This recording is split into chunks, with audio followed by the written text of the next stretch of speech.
De l'économie et des finances a présenté au sénateur ce matin à Yamoussoukro le plan de soutien économique, social et humanitaire du gouvernement à l'endroit des entreprises et aussi des ménages face à la pandémie du Covid-19. C'est un plan de 1700 milliards de francs CFA pour soulager tous les secteurs impactés. Kader Sogodogo. Fondation Félix Houphouët-Boigny de Yamoussoukro, 9h50, le président du Sénat fait son arrivée. Cache-nez, lavage des mains, la rigueur du moment. À 10h, c'est au tour du ministre de l'économie et des finances de se soumettre aux exigences. Dans la salle, moins de 40 personnes, dont 13 de la commission des affaires économiques et financières. Certains sont en ligne par vidéoconférence. Les mesures barrières ayant été respectées, la séance d'information peut alors commencer.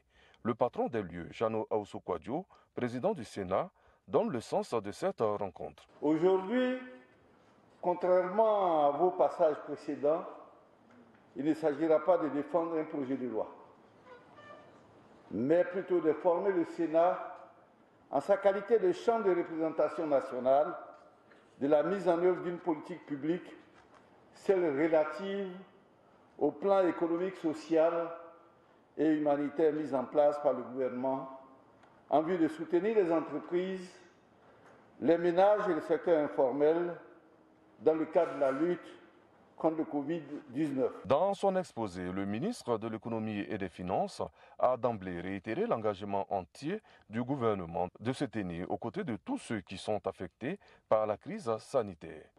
La Côte d'Ivoire, à l'instar de tous les pays du monde, subit les effets socio-économiques de la crise du Covid-19.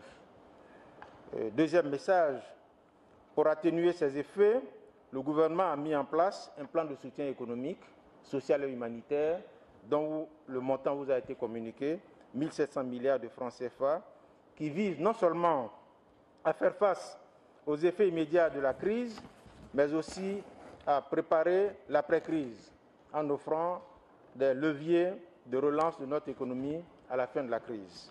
Et enfin, pour la mise en œuvre de ce plan, le gouvernement a adopté une approche inclusive, impliquant les acteurs économiques ainsi que nos partenaires au développement.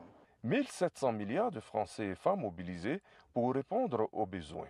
L'agriculture, l'informel, le secteur industriel, la santé, le gouvernement fera face à ses responsabilités. On a mis en place un fonds de solidarité de 170 milliards.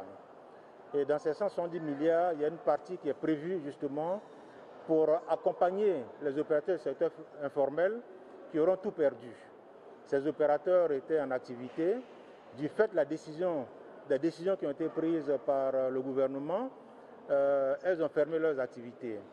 Notamment, je pense aux tenanciers de maquis, je pense également aux petits restaurateurs, je pense également aux petits artisans qui ont eu des difficultés liées justement aux décisions qui ont été prises par les autorités.